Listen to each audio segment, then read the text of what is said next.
नमस्कार, मी अजय वर्मा आणि आपण सगळे पाहतात राष्ट्रप्रथम। सध्या आज आम्ही परत एकदा वसईच्या सातीवली जे गावदेवी मंदिर आहे त्या 5च्या ठिकाणी उपस्थित आहोत। इकडचा परत बघण्यासारखा असेल का सर्वे क्रमांक 46 आणि हिस्सा क्रमांक 1 त्या ठिकाणी परत एकदा वाद निर्माण झालेला आहे आणि आज तिकडे TLR होणार होता महाराष्ट्र शासनाकडून, पण ते TLR कुठे ना कुठे रद्द झालं आणि पोलीस प्रशासन जे वालीची पोलीस स्टेशन आहे तिकडनं त्या आदिवासी बांधवांना कॉल येतो आणि त्यांना सांगण्यात येतो का आता तुमची पण तक्रार आम्ही घेण्यात आहे। आता कसल्या प्रकारची तक्रार आहे आणि त्यांच्यावरती जे झालेला अन्याय एवढा महिन्यापासून ते पीडित आहे आणि त्यांना सुद्धा मारहाण सुद्धा झालेली, त्या अंतर्गत त्यांच्यावरती त्यांनी सांगण्यात आलेलं का आमची गुन्हा दाखल करून घ्या। जे लालजी शाह आहे तो एक गुजरातमध्ये असतो, गुजरातचा माणूस आहे आणि तो इकडे येऊन व्यवसाय करतो आणि ह्यांची शेतकरीची जागा ते हडपण्याचं कुठे ना कुठे काम करत असतो। असं असताना आता पोलीस प्रशासनाला कुठे ना कुठे जाग आलेली आणि त्यांना त्या आदिवासींना विचारायसाठी इकडे त्यांना बोलवून घेतलेलं आहे। आता बघण्यासारखं असेल का कसल्या प्रकारचा ते गुन्हा दाखल करणार आणि कसल्या प्रकारचं ते स्टेटमेंट घेणार आहे। मी अजय वर्मा, कॅमेरामॅन चंदन ठाकूर सोबत,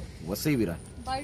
ते लोक आले शिदा आम्हाला घर इथून जागेतून बाहेर हाकला लागले तर आम्ही बोललो काय झालं दादा बाबा करायला लागलो तर ऐकत नाही तर आम्हाला काट्या घेऊन मारायला लागले। माझ्या बहिणी ते होत्या त्यांना अशी बुक्की देऊन त्या माणसाची बिल्डरची ताकद किती, ते बॉडीगार्ड काय बोलतात त्याला बाउन्सर आहेत नाही ते गुंडेच आहेत, मारायला लागले। आमच्या बहिणीचे कपडे इकडे तिकडे पडले, त्यांना काट्याने उपट्या घालायला लागले। आम्ही पकडायला लागतो, आम्हाला असं एका हाताने ढकलवून द्यायला लागलं।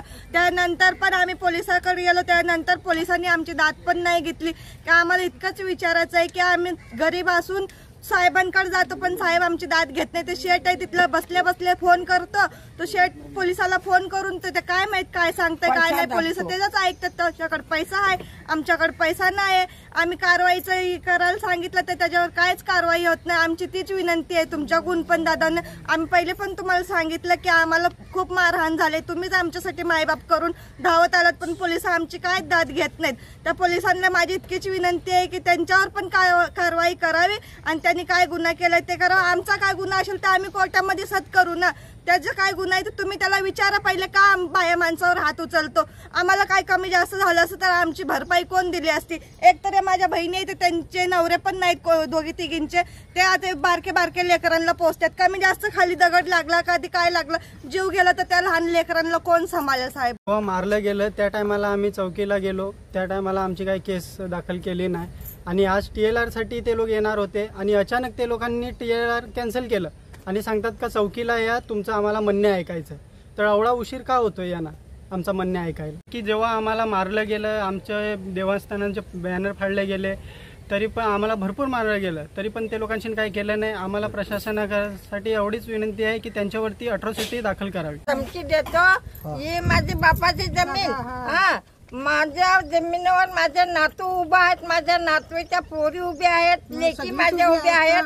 त्यांना हाणमार केला, माझ्या नातूला खाली पाडून कुत्र्यावाने मारलं, त्यांच्या हातापायाचं रक्त निघालं। जवळ माझ्या नातूला ताणून भडव्याने मारलं, त्याचं का बापाचं खाल्लं का आम्ही? माझे नातू का उचलला, माझ्या लेकी आहेत त्यांच्यावर हात का उचलला, माना मारलं, माझे भावजाला मारलं, माझ्या लेकीजांना मारलं। काय याचा सन्मान आमच्या जाग्यात उभा राहायचा? आमच्या गरिबाचा न्याय का सरकार घेत नाही का?